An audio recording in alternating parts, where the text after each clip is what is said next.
അങ്ങനെ big boss Malayalam സീസണിന്റെ ചരിത്രത്തിൽ ആദ്യമായി ഒരാൾ മണി ബോക്സ് എടുത്തിരിക്കുന്നു. വേറെ ആരുമല്ല, നാദിറ മെഹറിനാണ്. 7,75,000 രൂപയാണ് നാദിറ പണപ്പെട്ടി എടുത്തതുവഴി സ്വന്തമാക്കിയിരിക്കുന്നത്. ഇന്നലെ നമ്മൾ എല്ലാവരും കണ്ടതാണ്, 6,50,000 രൂപയുടെ പണപ്പെട്ടി എടുക്കാൻ തുടങ്ങിയതാണ് നാദിറ.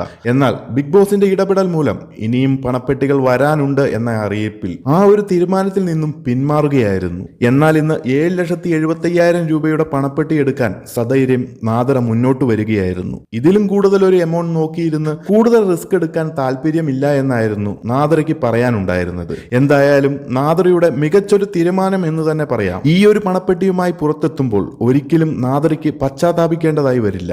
കാരണം നാദിറ ഒരു കിടിലൻ ഗെയിമർ ആണെന്ന് നിലനിൽക്കുമ്പോഴും ഒരു വിജയം നാദിറയ്ക്ക് ഉണ്ടാകില്ല. അതിനാൽ തന്നെ ബിഗ് ബോസ് ഷോയ്ക്ക് ഒരു വിജയി മാത്രമേ ഉണ്ടാകൂ എന്നതും ആ ഒരു വ്യക്തിക്ക് മാത്രമേ ഒരു പ്രൈസ് കിട്ടൂ എന്നതും നോക്കുമ്പോൾ നാദിറയുടെ മികച്ചൊരു ഗെയിം തന്നെയെന്ന് പറയാം. ബുദ്ധിപൂർവമായ നീക്കം. ഒന്നുമില്ലാതെ ഇറങ്ങുന്നതിലും എത്രയോ നല്ലതാണ് നല്ലൊരു തുകയുമായി പുറത്ത് ഇറങ്ങുന്നത്. ബിഗ് ബോസ് മലയാളത്തിന്റെ ചരിത്രത്തിൽ തന്നെ ആദ്യമായി മണി ബോക്സുമായി പുറത്തിറങ്ങിയ വ്യക്തി എന്ന ലേബലും ഇനി നാദിറയ്ക്ക് സ്വന്തം. എന്തായാലും ശക്തി കൊണ്ടും ബുദ്ധി കൊണ്ടും മികച്ചൊരു ഗെയിം കാഴ്ചവെച്ച നാദിറയ്ക്ക് എല്ലാ ആശംസകളും. കൂടുതൽ ബിഗ് ബോസ് മലയാളം സീസൺ 5 അപ്ഡേറ്റുകൾക്കായി മറക്കാതെ ചാനൽ സബ്സ്ക്രൈബ് ചെയ്ത് സപ്പോർട്ട് ചെയ്യുക.